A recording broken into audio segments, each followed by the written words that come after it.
Boa tarde a todos e a todas. Estamos na 28ª Simpate da PUC-Rio, no dia 9 de outubro de 2020. Lembrando que hoje é o último dia da Simpate e temos como palestrante hoje o Dr. Bruno Scarpellini. Ele é médico, infectologista e epidemiologista. O tema da palestra do Dr. Bruno é prevenção de Covid no dia a dia e perspectivas de vacina. Dr. Bruno, seja muito bem-vindo, agradeço a sua presença, é um prazer tê-lo conosco e passo a palavra para o senhor. Obrigado, Roosevelt, pelo convite, obrigado a todos aí pelo convite, é um prazer poder colaborar. Você já me apresentou, sou médico infectologista e epidemiologista, sou membro da Academia Americana de Médicos, hoje pesquisador e professor da PUC, da Casa de Medicina da PUC, né? A ideia hoje aqui é a gente ter um bate-papo, eu não fiz nenhuma apresentação formal, até porque eu acho que as pessoas já foram massificadas, né, com informações didáticas ou não de Covid, né? A ideia aqui é a gente tentar explicar um pouquinho para os colegas quais são as medidas de ouro, né? E eu já vou começar dando um spoiler, né? Já vou começar dando a resposta, né? Existem quatro medidas de ouro que a gente tem que tomar no nosso dia a dia. Essas medidas são uso de máscaras, né? Máscara tem que cobrir nariz e boca, né? E ela tem que estar bem ajustada no corpo. Existem diferentes tipos de máscara.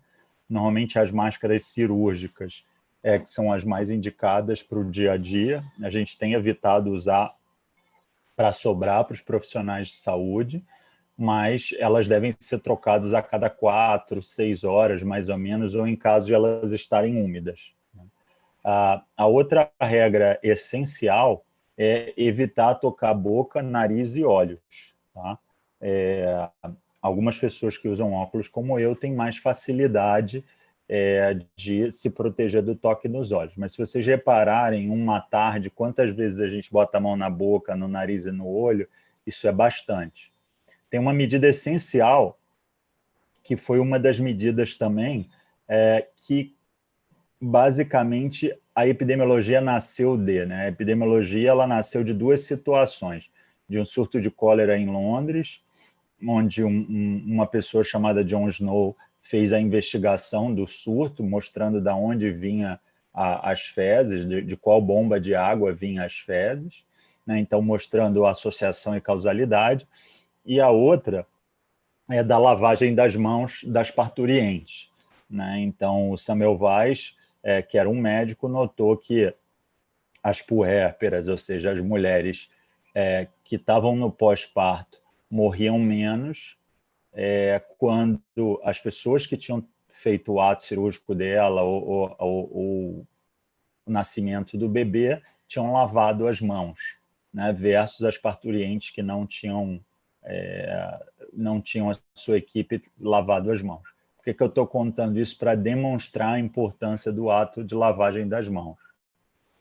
Se fala muito de álcool gel, mas uma simples água e sabão com movimentos bem executados, ou seja, eu vou tomar um pouquinho de distância aqui para mostrar para vocês, né? Basicamente, se a gente fizer assim no dorso de uma mão, aqui no dedão, no outro dorso, debaixo das unhas e posteriormente no pulso, né?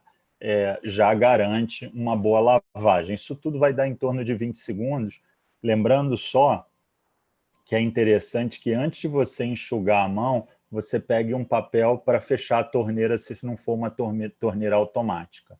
Tá? Então, fecha a torneira, despreza aquele papel e aí você enxuga a mão novamente. Tá? Além disso, tem uma outra medida que é de extrema importância, que é o distanciamento social. O que é o distanciamento social? Não é o isolamento que a gente fez ali em março e abril. É evitar aglomerações, mas principalmente se, por exemplo, nós estivéssemos dentro de uma mesma sala, ao invés de virtualmente, nós estivéssemos a 2 metros dos outros, né? De tal maneira que todo mundo tivesse equidistante. Então, 2 metros para frente, 2 metros para trás, 2 metros para um lado, 2 metros para o outro. Ou seja, você teria que ter uma pessoa a cada 16 metros quadrados. Só para vocês entenderem a importância disso, o uso de máscaras isoladamente, tá? Ela reduz o risco de transmissão de 18%, 15% para 2%. Tá? Esse distanciamento, essa distância aí de 2 metros que eu mencionei para vocês, também, isoladamente, diminui aí em torno de 18%, 15% para 2%. Quando você soma as intervenções, isso amplifica ainda mais esse efeito. É interessante sobre a distância que quanto maior a distância, ou seja, cada metro que você aumenta, ou seja, se eu passo de 2 metros para 3 metros, esse efeito de redução se intensifica. Mas vai dizer, pô, Bruno, tudo bem, você contou aí, mas por que tudo isso? Porque ela é uma doença que, como qualquer vírus respiratório, ela é transmitida por gotículas. O que são gotículas? São as salivas que, enquanto a gente fala, microscopicamente ou a olho nu, começam a sair da boca das pessoas, né? E essa gotícula, ela vai sendo transmitida de pessoa a pessoa. Por isso que é importante que a gente use barreiras. Quanto mais barreiras eu utilizar, menor o risco de transmissão. Então, vou dar um exemplo aqui bem simples. Se eu usar 2 máscaras, é melhor do que se eu usar uma. Lógico que não tem indicação de usar 2, tá?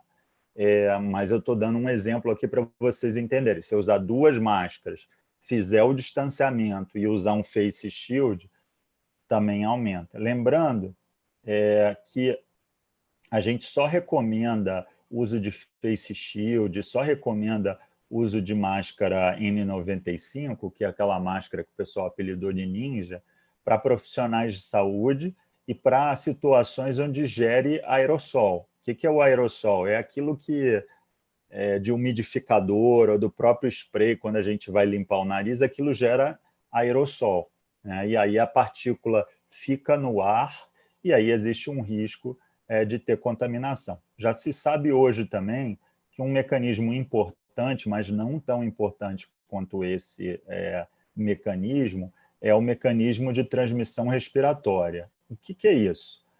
Imagina os alunos todos sentados numa sala, num dia frio de inverno, ar-condicionado desligado, para piorar está chovendo, então janelas abaixadas e 2 horas de aula, né? Por melhor que seja o espaçamento, se não houver ventilação, aquele ar ali fica viciado, entre aspas, né? Porque as pessoas todas respiram aquele mesmo ar, e aí uma das pessoas pode estar contaminada e não saber, eu já vou chegar lá,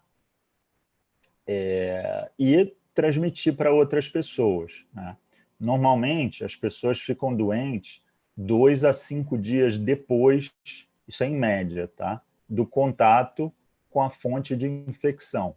Tá? Então, por exemplo, se a gente tivesse presencialmente, um de nós estivesse doente, haveria uma possibilidade de 2 a 5 dias a partir de hoje a gente desenvolver infecção, podendo chegar até 14 dias.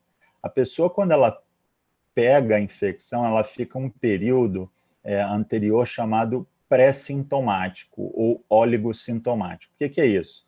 É o indivíduo que está doente, mas não tem sintomas, ou o indivíduo que está doente, mas está com uma coceirinha na garganta, está com poucos sintomas. E aí, esse indivíduo ele está transmitindo, principalmente a partir do 3º dia, quando você tem pico da carga viral até o 7º dia. Se você testar esse indivíduo no 1º dia ou no 2º dia de sintomas, e aqui o melhor teste para usar é sempre o PCR, é sempre o teste de detecção de vírus, quer seja o PCR ou quer seja o teste de antígeno, que é um teste mais novo, é um teste rápido, tem lá suas limitações, e quem quiser saber um pouquinho mais sobre isso, todas as quintas-feiras, a Casa de Medicina da PUC faz às 18 horas uma live no YouTube, através do link MedPUC Rio, né? A gente fala conversando sobre coronavírus durante 1 hora. São chamados especialistas na área. Ontem, por acaso, foi chamado o Dr. Alberto. O Dr. Alberto é vice-presidente da Sociedade Brasileira de Infecto, e ele falou sobre isso ontem, tá? Por isso que eu fiz a citação aqui. Está disponível no YouTube. Então, assim, você faz o diagnóstico nesse indivíduo entre o 4º ao 7º dia. E se eu testar antes? Se eu testar antes, pode ser que o teste dê negativo e seja um falso negativo. Acho que, recentemente, a gente teve um evento muito claro mostrando isso, que foi o surto no time do Flamengo, né? O que é um surto? Surto é quando, de repente, você tem um número de casos que não chega a formar um número absurdo, mas que sai fora do controle, né? E o time do Flamengo aconteceu isso. Tinham jogadores que não tinham sintomas, que testaram negativo e que depois vieram a testar positivo, né? Isso demonstra um pouco a capacidade desse vírus. A primeira semana do vírus, as pessoas normalmente têm uma doença que a gente chama de vias respiratórias superiores, ou seja, ela se concentra mais ou menos daqui até a altura do peito, com sintomas de garganta, tosse, febre, às vezes dor de garganta, corizas, espirros, né? Algumas pessoas chegam a perder olfato e paladar, e 5% das pessoas têm associado a essa infecção de vias aéreas superiores sintomas gastrointestinais. Então, dor na barriga, diarreia, náuseas, vômitos, né? De tal maneira que elas ali estão transmitindo. Por isso que a gente pede que todo mundo use máscara, porque se todo mundo usar máscara, ainda que você esteja infectado, você está reduzindo muito a chance de transmissão para outras pessoas. Qualquer pessoa hoje que tenha uma síndrome gripal, o que é uma síndrome gripal? São todos esses sintomas que eu falei aqui com vocês. Tendo tido contato ou não com uma pessoa com sabidamente Covid, devem se isolar e devem necessariamente testar para Covid, tá? E aí as pessoas dizem, pô, mas demorou, né, a Organização Mundial de Saúde a se posicionar sobre o uso de máscaras, eles não sabem nada, fizeram uma lambança, né? Hoje em dia recomendaram a máscara. Pois é, por causa do uso da máscara, tanto aqui quanto fora do país, no hemisfério norte, foi a primeira vez em quase 10 anos que o número de casos de gripe, influenza, foi reduzido quase a zero. Esse ano, uma pesquisa recente, saiu ontem no Globo, de um pesquisador do IDOR, da Rede DOR, do Instituto de Pesquisa da Rede DOR, mostrou a diminuição absurda de internações de crianças com outros vírus respiratórios. O que significa o seguinte, que todos os vírus respiratórios têm o mesmo mecanismo de transmissão. E, por consequência, se a gente adota essas medidas, que eu considero aqui medidas de ouro, a gente consegue reduzir não só o coronavírus pandêmico, lembrando que existem outros coronavírus não pandêmicos, né, que são o resfriado do dia a dia, né? Então, o resfriado do dia a dia é causado pelo coronavírus não pandêmico, por um outro vírus chamado rinovírus e por adenovírus de uma maneira geral, tá? E aí tem a gripe, que é causada pela influenza. E tem um outro vírus também que costuma dar em criança e idoso, que é chamado vírus sincicial respiratório. Mas é interessante que todos eles respondem muito bem a essas medidas que a gente chama medidas não farmacológicas, porque a gente não está dando um tratamento para ninguém, né? Então, a gente está fazendo só essas intervenções. A etiqueta respiratória, gente, também é super importante, ou seja, quando a gente for tossir ou espirrar, fazer assim, imediatamente lavar a mão, você vai dizer, pô, Bruno, e se eu tiver sem blusa, por exemplo, e for espirrar, né? Hoje saiu uma pesquisa, eu estava lendo um pouco antes de entrar aqui, que o vírus fica na nossa pele por até 9 horas, tá? Por isso, até que se vocês forem nas recomendações lá de março, abril, o pessoal mandava usar roupa comprida, né? Porque a gente não tinha certeza desse mecanismo que a gente chama indireto. Esse mecanismo indireto, que é o mecanismo por Fomitt, por exemplo, agora o Roosevelt está espirrando. Então, se ele imediatamente botar a mão, por exemplo, desculpa, Roosevelt, mas é que foi muito oportuno, obrigado, viu?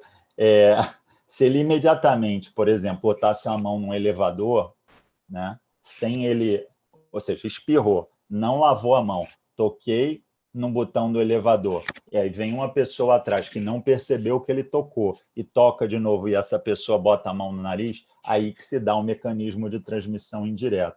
É por isso que a gente sempre reforça. Gente, por favor, não coloquem a mão em nariz, boca, olho, né? Por favor, lavem as mãos.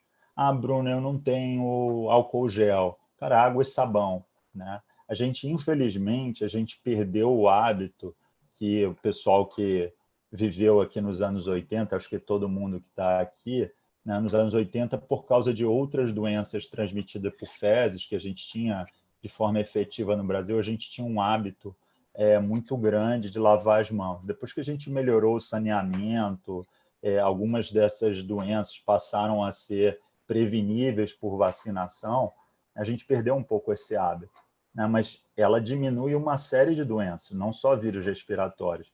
Então, é um hábito que a gente tem que voltar a ter, voltar a compartilhar com as crianças, adultos, adolescentes. Você pode reparar num consultório médico, muitas vezes a gente acaba de examinar vocês, a gente sai com as mãos assim para não tocar em nada, até a pia e fazer essa lavagem que eu mencionei para vocês, né? Então, isso é extremamente importante, né? Depois do 7º dia, voltando à doença do vírus, né? Depois do 7º dia, a gente entra numa fase pulmonar, onde o, o, os sinais e sintomas da doença se tornam mais baixos, a pessoa começa a tossir, começa a ter um pouco de desconforto respiratório, alguns pacientes têm se queixado como se estivessem com um cinto passado no peito, né, se queixando de que não conseguem fazer a expansão completa do tórax, né? E aí depois a doença se resolve por si só. Você vai me perguntar, Bruno, a doença tem tratamento? Não, não tem tratamento, tá? Ah, mas eu ouvi que fulano está tomando a hidroxicloroquina, ciclano, azitromicina, o pessoal lá da minha rua está tomando ivermectina. Lembrando que assim, ivermectina e anita, que é a nitazoxanida, eles são antiparasitários, eles têm ação contra parasita. A azitromicina é um antibiótico, funciona contra bactérias. E a hidroxicloroquina é um antimalárico, funciona contra a malária. Eles não têm indicação na bula do medicamento para tal coronavírus. Ah, mas por que a bula é importante? A bula é uma requisição da Anvisa para o fabricante, dizendo o seguinte, olha, eu preciso que você demonstre o efeito contra determinada doença e, uma vez comprovado, você coloque na bula, né, uma regulamentação, né? Ah, mas eu ouvi dizer que no ratinho funciona. No ratinho realmente funciona, mas aqui fora nós não somos ratos ainda, e aí é passível de interpretação, mas teoricamente não funcionaria na gente, né? Então, infelizmente, a gente não tem um antiviral. O que é um antiviral? Por exemplo, você tem uma herpes aqui, eu vou te dar um aciclovir, que é um antiviral, você fica tratado da doença. Você tem um vírus da gripe, eu te dou um Tamiflu, e aí você melhora dos sintomas, né? Assim como foi em 2009 no H1N1. Aqui a gente não tem um antiviral específico. Então, as melhores medidas de prevenção são medidas não farmacológicas. Ah, Bruno, eu ouvi dizer que as pessoas evoluem para a gravidade. Em torno de 20 a 5%, de 5 a 20% das pessoas têm doença moderada a grave, né? E isso é intensificado por uma série de fatores de risco, que inclusive estão no guia da PUC, né? A PUC fez um guia informativo de prevenção de Covid e de convívio no campus, onde eles extraem a informação do Ministério da Saúde e mostram quais são esses fatores de risco, né? Idade, doenças crônicas, obesidade e outras coisas mais, né? Não vou ficar aqui citando, porque é uma questão genérica. A única diferença que a gente tem de março para hoje, outubro, é que agora a gente sabe que as pessoas que evoluem para essa fase aí mais moderada a grave, né, na verdade, ela é uma fase que ela se sobrepõe à fase pulmonar e, na verdade, ela ocorre porque o nosso organismo comete um erro na leitura. Ele não consegue entender que com peteleco ele mataria o vírus. E aí ele resolve dar um tiro de canhão. Só que o tiro de canhão ele mata o vírus e vai matar outras coisas mais. Se você imaginar, eu dar um tiro de canhão num prédio da PUC, eu vou destruir alguma coisa e vou destruir outras coisas mais, né? Então, vou ter outros danos colaterais. E aí o dano colateral que a gente tem é uma inflamação generalizada. Hoje a gente já tem evidência científica mostrando o uso de corticoides, né, principalmente pacientes internados, mas tem sido utilizado ambulatorialmente para redução da gravidade da doença. Em torno aí a partir do 10º dia de doença, as pessoas muitas vezes já não estão mais contaminantes. A gente costuma dar alta quando a pessoa teve 10 dias de doença e está há pelo menos 24 horas sem sintomas nenhum, né? Idealmente, há 72 horas de sintomas. Ah, mas eu ouvi de 14, 21 dias. Eu acho que se criou uma celeuma aí, uma confusão, né? Mas, na verdade, eu brinco com os meus pacientes, eu digo, olha, se você tiver 321 dias de sintomas, eu só vou te dar alta quando você estiver há 3 dias sem sintomas. Lógico que é uma brincadeira, mas é para destacar a importância dessas 72 horas versus os outros pacientes, né? Então, alguém perguntou aqui no nosso chat quanto tempo o vírus circula no corpo. Em média, aí, de 10 a 14 dias, mas alguns trabalhos mostraram até 21 dias, né? O que a gente tem observado é uma excreção, uma eliminação, perdão, falei um mad case aqui, uma eliminação excessiva do vírus pelas fezes, né? Isso é tão interessante que o vírus já existia nas principais cidades onde ele teve surto no mundo, Londres, Milão, Madrid, Rio de Janeiro, São Paulo e outras cidades 6 meses antes. Então, eles foram analisar a amostra de esgoto, fizeram essa técnica do PCR, eu esqueci de contar isso para vocês, o PCR é uma técnica molecular. Você pode usar aqui, você pode usar em secreção traqueal, você pode usar em lavado broncoalveolar, que é o que a gente tira dos pulmões, a gente lava o pulmão, pega uma aguinha, a aguinha da lavagem, depois você vai lá e testa. Pode ser usado em sangue, pode ser usado em fezes, desde que validado, né? Precisa estar validado antes. E aí eles perceberam que, né, nos esgotos da cidade havia essa circulação há muito tempo, né? Então, isso mostra a capacidade do vírus. A gente tem visto muitas complicações relacionadas à trombose, eu acho que ficou muito evidente com aquele rapaz do Sport TV que veio a falecer, que estão relacionados à característica inflamatória. A inflamação causada pelo vírus facilita a formação de coágulos, né? Então, isso precisa ser visto. E a gente também notou que o vírus faz uma inflamação direta no coração. Então, a gente tem visto muita inflamação no coração, no músculo do coração, ou naquela película que envolve o coração, que é o pericárdio, né? A gente tem visto bastante acometimento e a gente recentemente começou a pedir avaliação desses pacientes no pós-Covid, né? A gente tem visto muito atleta profissional, perdendo função cardiovascular, perdendo 25, etc. Tem algumas questões de sequelas crônicas, né? Que em inglês eles chamam de long haulers, né? Que são as pessoas que têm sintomas duradouros.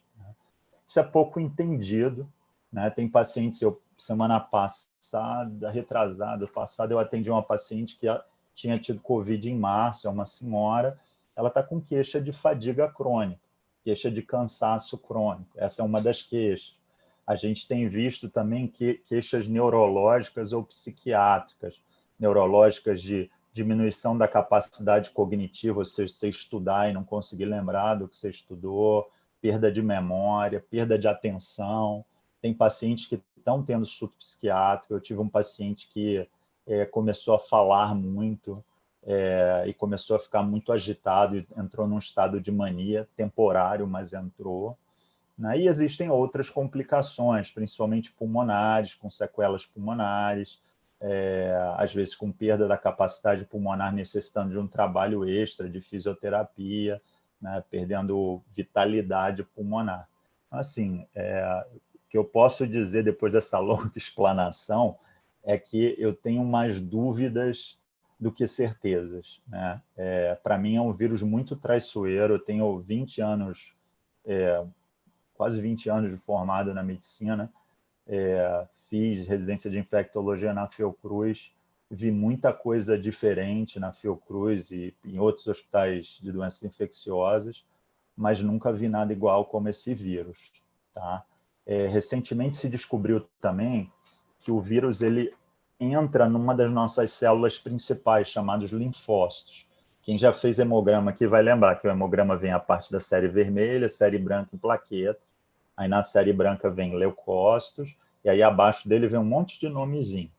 O linfócito, ele basicamente é o camisa 10 da nossa imunidade. Tá? Se o linfócito está baixo, a gente está sujeito, ou seja, se ele não está jogando nada, a gente está sujeito a ter infecções. Se ele está jogando muito, a gente está bem, com uma boa defesa. O linfócito ele é responsável por um pedaço da nossa imunidade, que eu já vou falar já, né, chamado imunidade celular. A gente descobriu que o vírus ele entra no linfócito, e não só ele entra no linfócito, como ele se replica no linfócito, ele mata o linfócito. Então, uma característica muito semelhante à do HIV, por exemplo, que causa imunodepressão. Ou seja, além de todos esses problemas que eu mencionei antes, ele ainda intensifica a queda da imunidade. Tá? Nossa imunidade ela é formada de duas maneiras. Ela é formada pela imunidade celular e ela é formada pela imunidade humoral. A imunidade humoral, e aí tem imunidade inata, que a gente já nasce com ela, normalmente é transmitido através da gestação para as crianças, e tem a imunidade adquirida, que a gente vai adquirindo ao longo da vida, quer seja por vacinas, quer seja por contato com alguns bichinhos. Né? A imunidade humoral ela é equivalente a um Golden Retriever, ou seja, é um cachorro, vai fazer a função dele, mas é um cachorro bobo. Talvez você precisar que ele vá lá e mate alguém, ele não vai fazer. Tá?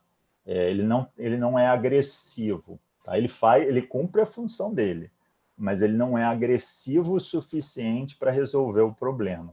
Tá? Então, Bruno, você falou de anticorpos. Normalmente, a partir do 7º a 10º dia, depois do contato que a gente tem com o vírus, a gente começa a formar um anticorpo chamado IgM. É um anticorpo, não tem nada a ver com o vírus, é nosso, é uma produção nossa. Né? Isso significa que eu estou passando para as outras pessoas? Depende de sintomas, depende de como foi feito. Né?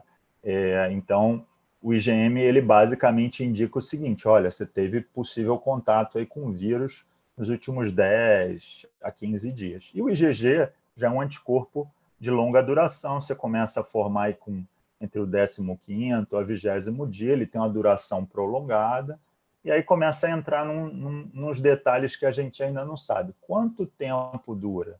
Tem alguns estudos mostrando 3 meses. Né? Mas eu tenho pacientes meus que tiveram lá em março, só conseguiram fazer a sorologia agora e a sorologia continua positiva. Existe uma reatividade cruzada com outros coronavírus, né? De tal maneira que você pode ter, vou dar um exemplo aqui, reação contra o coronavírus X, e essa reação contra o coronavírus X te ajudar contra o Covid-19. Né? Tem um trabalho do professor Amilcar Tanuri, da UFRJ, que ele mostrou que de cada 100 pessoas que têm IgG positivo, só 40 têm anticorpos neutralizantes. Né? Ou seja, anticorpos que, se o vírus vier novamente, ele consegue matar o vírus. Bruno, então você está dizendo que 60% não tem anticorpos neutralizantes? Tá? Infelizmente. Tá? Mas isso não significa que o mundo está perdido. Por quê? Porque tem o outro lado. O outro lado é a imunidade celular. A imunidade celular, as células vão lá e vão atacando o vírus. Aquilo que a gente sente, que é aquela febre interna, aquele estado febril que fica ali entre 36,5 e 38, é a imunidade celular atuando. Ali ela está liberando uma série de substâncias interleucinas e citoquinas que fazem a atuação do vírus no combate à doença, né? As pessoas mais antigas, os médicos mais antigos, diziam que você não tinha que dar antitérmico, nem dar sintomático, e tinha que deixar essas coisas acontecerem, porque era ali que a imunidade estava sendo formada, né? E a figura da imunidade celular é um Rottweiler, ele é um cara mau. Ele vai lá e vai resolver o problema. Se precisar, vai matar. 1, 2, 3, 20, 10. Né? Lógico que dentro desse contexto que eu falei para vocês de a gente ter perda de linfócitos, a gente está perdendo o principal líder da imunidade celular. Né? Bruno, como é que eu melhoro minha imunidade celular? Receitinha da vovó, vai dormir 8 horas, não vai beber, não vai fumar, se hidratar bem, comer alimentos principalmente vivos, né, pouco industrializados, então frutas, verduras, legumes, né, evitar excesso de proteína animal, né, e tentar manter uma vida regrada.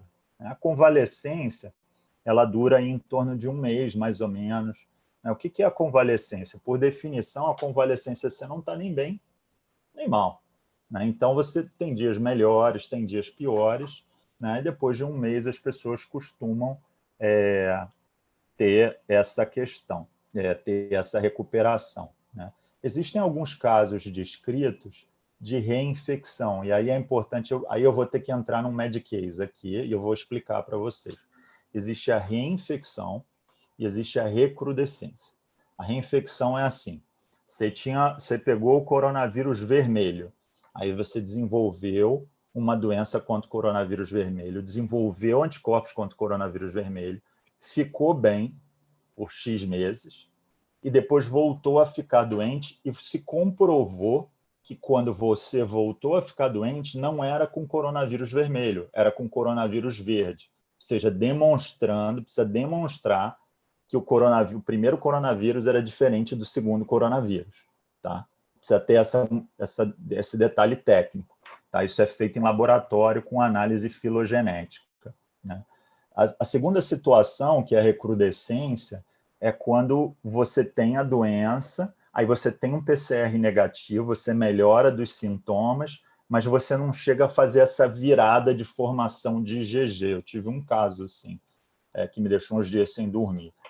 E aí a pessoa, subitamente, ela está bem, às vezes está de volta à função, ela começa a piorar, né? Normalmente a recrudescência ela é um pouco intensa. A reinfecção, os casos que a gente tem visto no mundo de reinfecção, ou seja, você pegar um segundo coronavírus, elas não costumam ser pior do que a primeira. Tá? A recrudescência, sim, porque às vezes é uma falha do seu organismo de desenvolver a defesa. Né? Acho que é interessante as pessoas saberem, Bruno, por que vocês falam tanto de testar? A gente precisa testar e isolar. Porque quando eu testo e eu isolo, eu tiro uma pessoa que potencialmente poderia infectar outra. E aí eu impacto diretamente no R0, que é aquele número de reprodução. O que diz o R0? Por exemplo, um R0 de 2, ele diz o seguinte, cada uma pessoa pode infectar 2. E aí você pega um pedaço de papel e começa a desenhar isso em árvores, né? Mantendo um R2 constante de 2. Se você fizer da esquerda para a direita, você vai ver um número que termina na direita de saídas de pessoas infectadas. Né?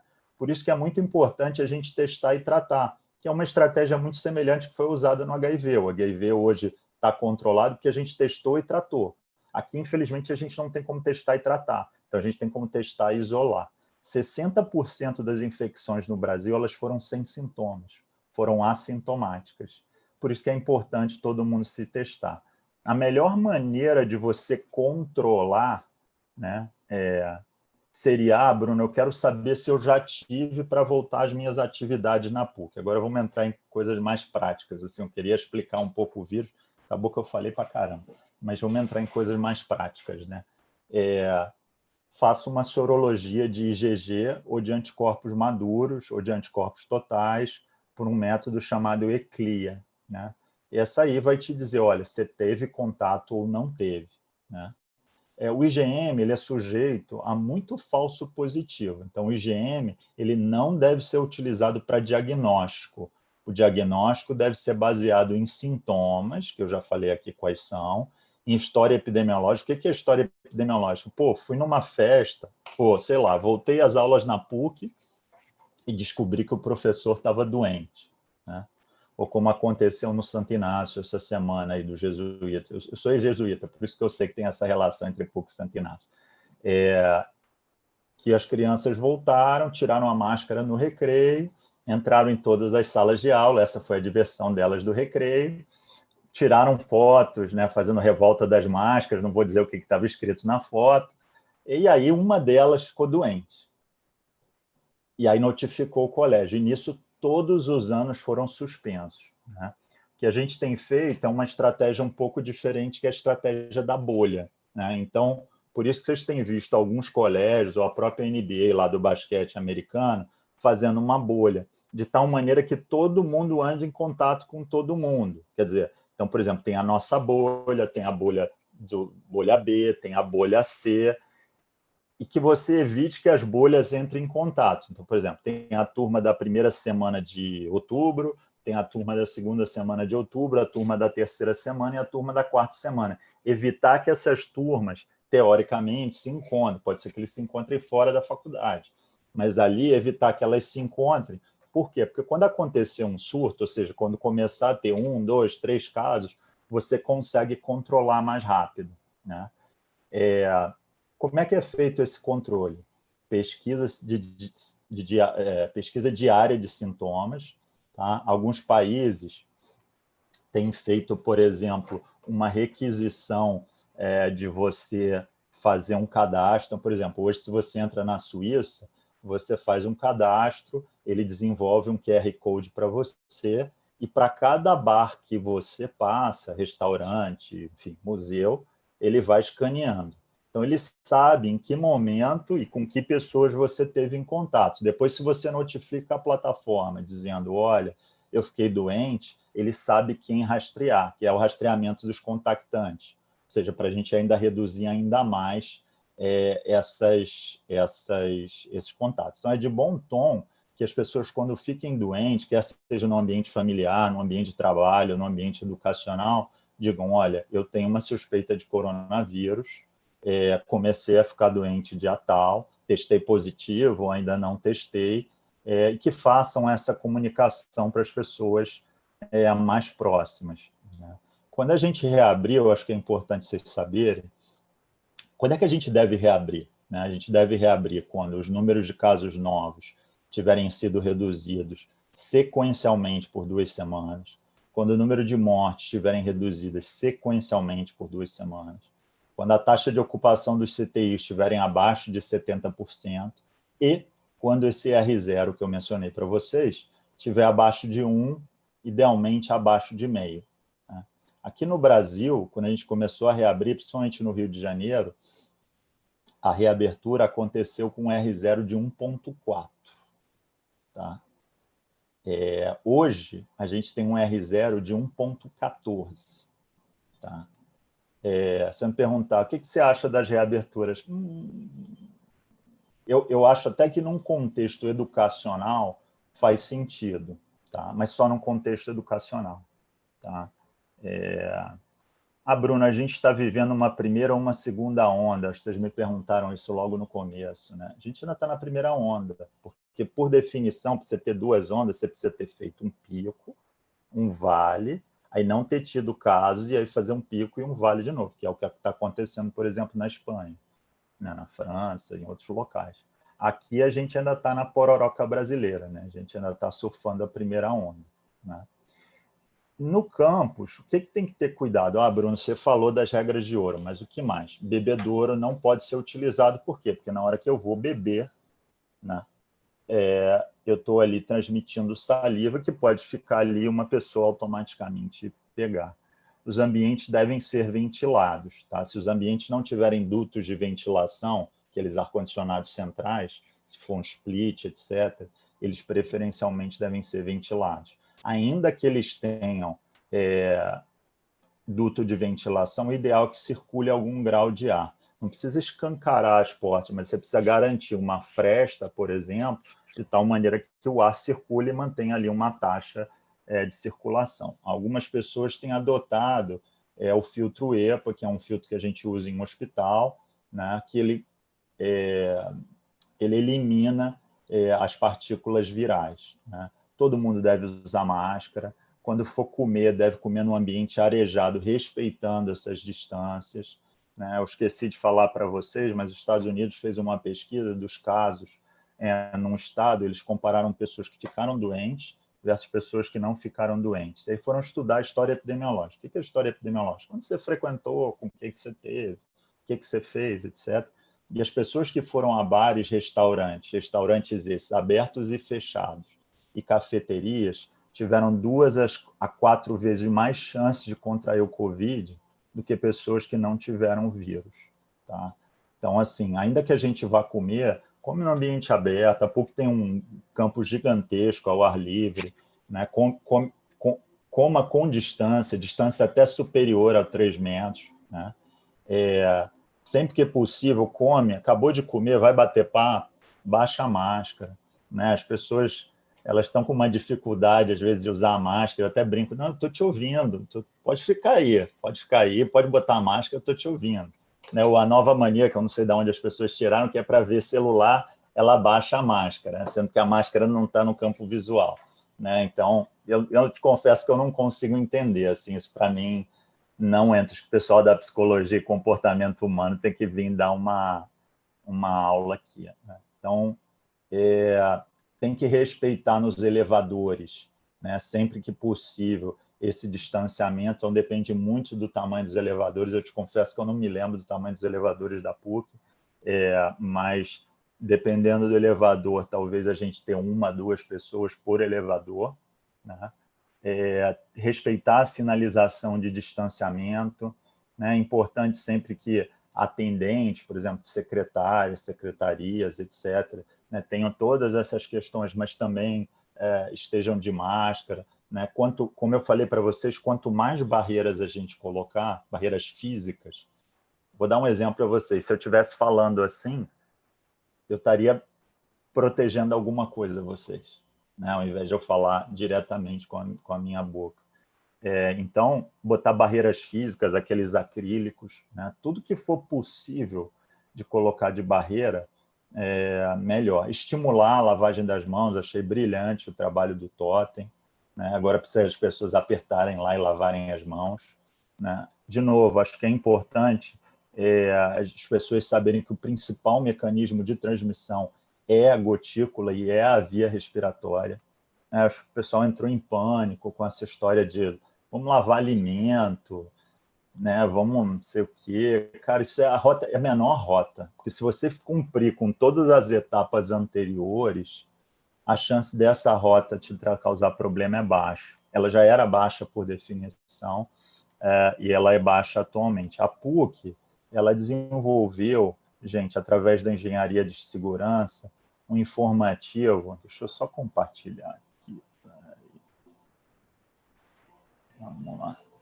Ela desenvolveu um guia de segurança, a engenharia de segurança usou, inclusive, os dados do Ministério da Saúde e passou um pouco em todos esses pontos que eu mencionei para vocês, né? Ou seja, tanto o distanciamento, né? Ou seja, esse guia aqui, ó, cartilha informativa, né? Foi feito de acordo com as normas da Anvisa, eu acho isso super importante, né? De acordo com as normas da Organização Mundial de Saúde. Então, ele fala sobre o acesso ao campus, fala um pouco sobre a doença, fala um pouco sobre o distanciamento seguro, as medidas de higienização, a sinalização. O que é a sinalização? Pia sim, pia não. Eu posso sentar na mesma mesa com uma pessoa, qual é o distanciamento que eu tenho que ter? Tá, eu vou dar uma dica aqui para vocês. O ideal é você fazer um ângulo de 90 graus com as pessoas. Então, evitar ficar de frente entre as pessoas. Tá? Você vai sentar numa mesa para comer com alguém, alguém senta na cabeceira e a outra pessoa senta afastada de você na cadeira lateral. Tá? Evitar ficar de frente. Os ventos têm que se cruzar, mas não de frente. Tá? Assim, de uma maneira bem rústica, explicando para vocês. E a questão da ventilação. Eu dei uma lida, achei o informativo super bem feito. Tá? Ele fala sobre essa questão de proteção, quando se isolar, o distanciamento social, né, a questão de como aguardar numa secretaria, né, a questão do acrílico que eu acabei de mencionar, né, orientações sobre higienização, lavagem das mãos, né, como usar a lixeira, então usar sempre com pedal, né? Aliás, isso vale para tudo, né? Sempre que você puder, use o cotovelo para chamar um elevador, use o joelho para apertar um botão. Eu já não me lembro a última vez que eu apertei assim um botão com o meu dedo, tá? Eu uso normalmente o cotovelo e uso o próprio joelho, tá? Falei aqui dos bebedouros, né? Falei da lavagem das máscaras, tá? Se for uma máscara de pano, você guarda e aí automaticamente você depois, quando chegar em casa, bota numa água sabão, numa água sanitária para lavar, né? Se for uma máscara cirúrgica, ela é descartável, tá? Imediatamente tem que ir para o lixo, tá? Esse lixo, idealmente, tem que estar com se for pensando numa pessoa pode estar infectada, ele tem que estar com duplo revestimento, como se fosse 2 sacos de lixo, um dentro do outro, né? As máscaras de tecido, como eu falei, tem que evitar mais de 30 lavagens, tem a questão da sinalização, que eu acho que vocês mostraram. Então, assim, acho que é super importante as pessoas lerem e saberem da existência dessas questões. A gente deve evitar, sempre que possível, fazer reunião presencial, né, fazer sempre por videoconferência. Acho que as pessoas já se habituaram a isso, né? Aqui estão os contatos. E aí tem o guia também, Vivo do Campus, né, que recomenda as mesmas coisas e fala sobre alimentação. Tem uma pessoa que perguntou o seguinte: uma pessoa infectada assintomática. Pô, é a Milene. Milene não vale, porque ela ontem estava na aula, ela não pode. É a assintomática que testou positivo, estava trabalhando normalmente, pode ter infectado outras pessoas do ambiente de trabalho, mesmo com todos usando o EPI? Pode. Tá? Pode. A gente tem visto isso em algumas casas. Por exemplo, no condomínio onde eu moro, eu atendi umas 4 pessoas que não saíram de casa e pegaram Covid. Por acaso, moram todos na área onde perto do esgoto. Não sei se ali aerossolizou, formou partícula no ar e as pessoas ficaram inalando aquilo dias em sequencial e por isso elas desenvolveram a doença, tá? Mas pode. Lembrando que a gente não é robô, lembrando que a gente é ser humano, então a gente é passível de erro, dar uma coçadinha, esquecer de lavar a mão, não lavar a mão,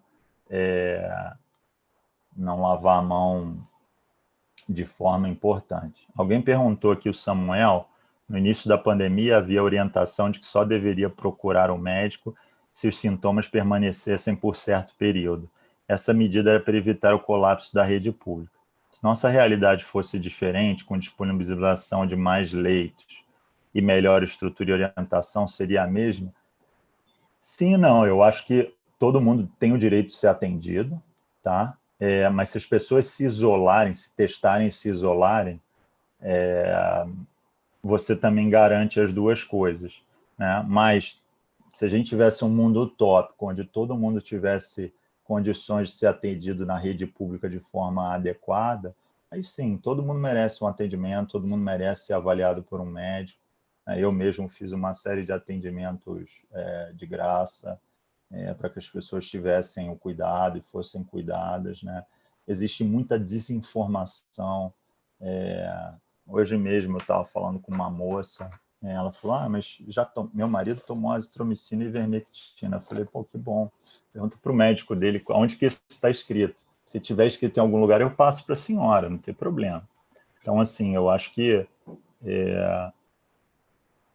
existe muita desinformação, né? Eu acho que as pessoas têm que procurar fontes boas de informação. Bruno, Trump usou anticorpo monoclonal, anticorpo de cavalo. Gente, isso é feito num contexto de pesquisa, né? Ela é feita numa situação de pesquisa. O anticorpo que ele usou, ele é paciente único desse anticorpo, tá? E ele usou uma série de outras coisas também, que ajudaram. Usou o Remdesivir, que é uma molécula que está aprovada lá fora contra o vírus, né? Existe uma molécula, que é uma molécula que ela foi desenvolvida no Japão para a influenza pandêmica, para a gripe, né, pandêmica, que ela é produzida pela Fujifilm, aquela mesma das câmeras fotográficas, chama Avigan. E os resultados da Avigan são muito favoráveis contra o tratamento de Covid, né, mostrando ser eficaz e ser seguro. Os resultados saíram, sei lá, tem uma semana. Então, mostra talvez a importância de que já já a gente vai ter um antiviral aí. Ah, Bruno, mas por que você é fã do antiviral? É muito fácil, gente. A gente para todas as fábricas, todo mundo, todas as fábricas no mundo fabricam tabletes. Os tabletes não têm problema de temperatura, nem nada, o cavalo, né? Ou seja, logisticamente, é mais fácil você expandir e você atingir todo mundo, tá? Então, a gente tem resultados promissores. Sobre as vacinas, a gente tem algumas vacinas em fase 3, né? As vacinas, você tem 6 vacinas em fase 3.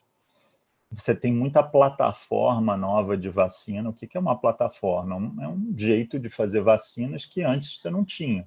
Então, você tem de mRNA, de proteínas, de vetor, que é o adenovírus, que é a vacina de Oxford, né? E a vacina russa também.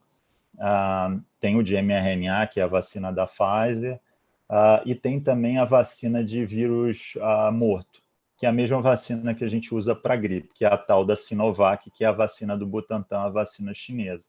Essa é a plataforma mais tradicional, né?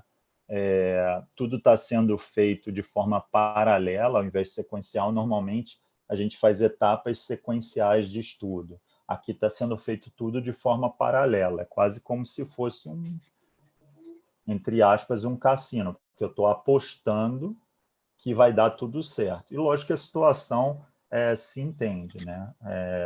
A gente está fazendo a quantidade de testes de segurança mínimos necessários, né, mas não são os mesmos testes de segurança em termos de duração que a gente teria tradicionalmente. Acho que a vacina ela tem algumas questões logísticas que são desafiadoras. Por exemplo, tem algumas vacinas, tem 2 vacinas dessas, que precisam de freezer a menos 80 graus. A última vez que eu vi freezer a menos 80 graus foi em laboratório de pesquisa, né? Então, imagina no sertão nordestino ou lá na África, nessa situação. Se a gente tivesse hoje todas as doses de vacinas necessárias para vacinar a população brasileira, a gente ia ter um desafio, que é o desafio de seringas. A gente só tem em torno de 57% das seringas necessárias, né? Fora que a gente está falando de uma dose. Se fossem 2 doses, como é a vacina de Oxford, né?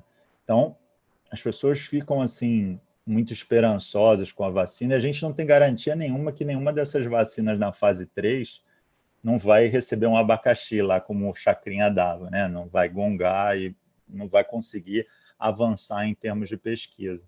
Então, assim, eu vejo com bons olhos, eu sou um fã de vacinas, acho que 3 coisas mudaram o destino da humanidade: antibióticos, vacinas e água potável. Tá? Eu sou fãzão de vacina, mas eu olho com muita cautela. Fora que tem a questão dos grupos, quem é que vai se vacinar primeiro, né? É o idoso, é o profissional de saúde, é o policial militar, é o jovem, porque na verdade é o jovem que vai produzir no futuro, vai manter a nação. Aí tem questões econômicas, políticas, sociais que envolvem essa decisão. Alguém me perguntou aqui em relação sobre a volta às aulas, né? Na verdade, eu acho que as aulas eram as únicas coisas que deveriam ter voltado, tá? Essa é a minha opinião sincera, tá? Tem situações e situações, tem pessoas e pessoas, tem gente que se adapta super bem, minha filha se adaptou super bem ao ensino à distância, mas tem crianças que não se adaptaram, ficaram deprimidas, né? Tem pessoas também que estudam e estar em outro lugar propicia para ela condições melhores de alimentação, ou condições melhores de trabalho, ou um aluno aí na PUC que também faz estágio, consegue aumentar a renda da família, né? Então, eu acho que a gente vai ter um desafio aí pela frente, que é como desenvolver uma ponte para eliminar esse gap que ficou aí, esse pedaço aí. Aí depende muito de famílias, tem famílias que têm condições de estar com os filhos e ensinar, né? Tem outras famílias que não têm, né, tem acesso à internet, acesso a computador, né? Então, acho que tem uma série de desafios, né? É muito comum, acho que é importante o pessoal saber disso, quando volta, tem um pequeno surto, tá? É sempre comum. Então, voltou. Aí você vai ver que na PUC vai ter uns casos, não é para entrar em desespero, tá? No mundo ideal, pô, Bruno, no mundo ideal era todo mundo chegar lá com um teste de PCR, com IgG e com QR Code, ó. Aí todo dia todo mundo preencher um questionário e gerar um QR Code, né, no mundo ideal. Você me perguntar, Bruno, desenha aí um filme para a PUC. Essa seria a estratégia, né? Mas nem sempre isso é possível por diferentes motivos, né? Não tem indicação de ficar testando as pessoas seriadamente, tá?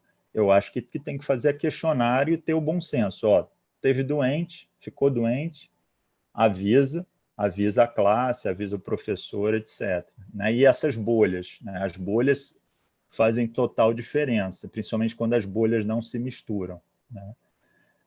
Lógico, a PUC tem alunos ali na faixa da adolescência ainda, né? Ainda estão em formação de personalidade, etc. Então, vai ter aquelas coisas de adolescente. Eu também já fui adolescente, né?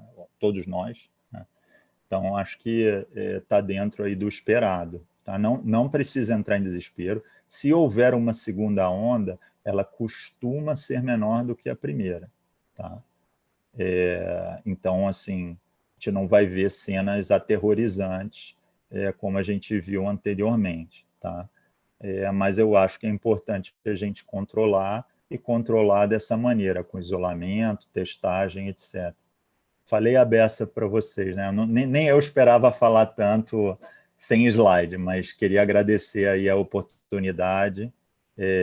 Aí estou sempre à disposição para ajudar vocês enfim, se vocês precisar que eu volte uma outra vez, eu também volto.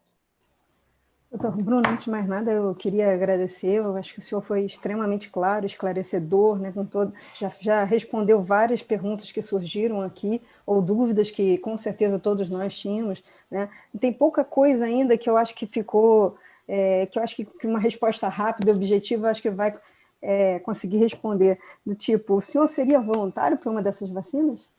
Não. Não. Ok. Outra coisa eu vou é o seguinte... explicar por quê. Tudo bem. Eu vou explicar porque não, de novo, não é porque eu não acredite nos fabricantes, Sim.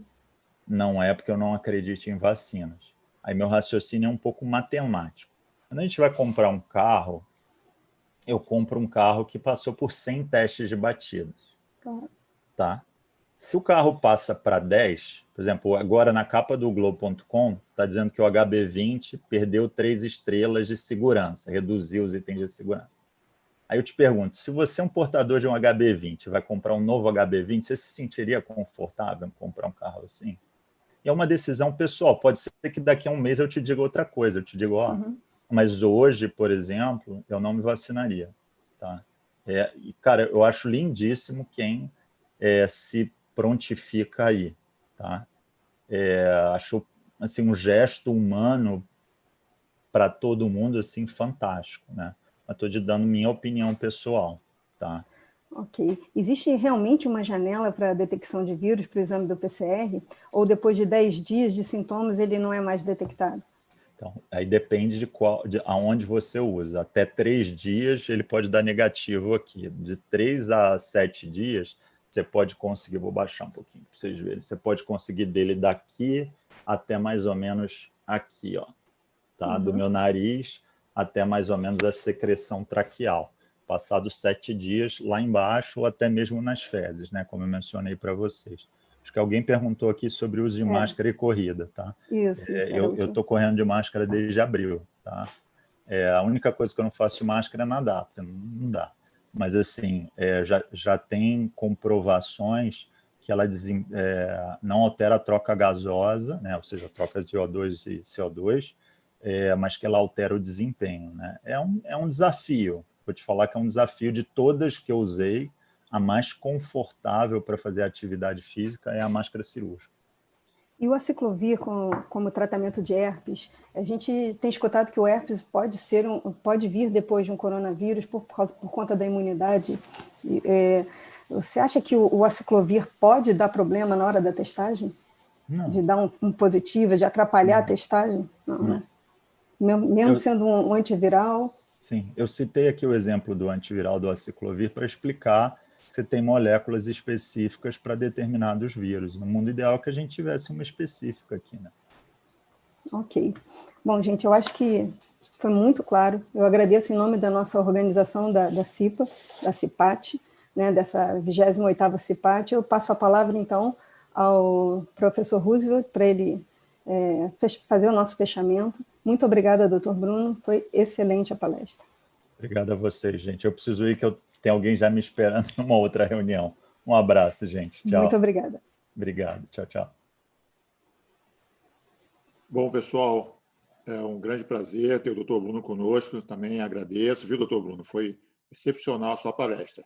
E gostaria também de fazer um agradecimento de novo, né, ao pessoal do SESMIT aí, e principalmente a nossa equipe mais enxuta aqui, a Rita de Cássia, que exerce a função de secretaria, né, a professora Daniela Soluri, que está conosco, a Sueli Tosotti também. Né, muito obrigado, viu? Vocês foram fundamentais. Sem vocês três, a gente não conseguiria ter feito essa 28ª Simpate. Agradeço a todo mundo aí que está conosco até agora. Vamos relembrar que as eleições para a nova comissão da CIPA 2020-2021 está aberta. As eleições vão até o dia 23, então quem não votou ainda dá tempo, não é isso? E, mais uma vez, agradecer a todos vocês, né? A 28ª Simpate da PUC do Rio de 2020 está se encerrando. Lembrando que nós vamos ter essas palestras dentro em breve na plataforma ECOA. Então, se você perdeu ou se você quer passar essa palestra para alguma pessoa da sua família, do seu conhecimento, elas estarão dentro em breve lá. Tá bom? Então, eu declaro por encerrada a 28ª Simpate da PUC Rio. Muito obrigado a todos e até a próxima.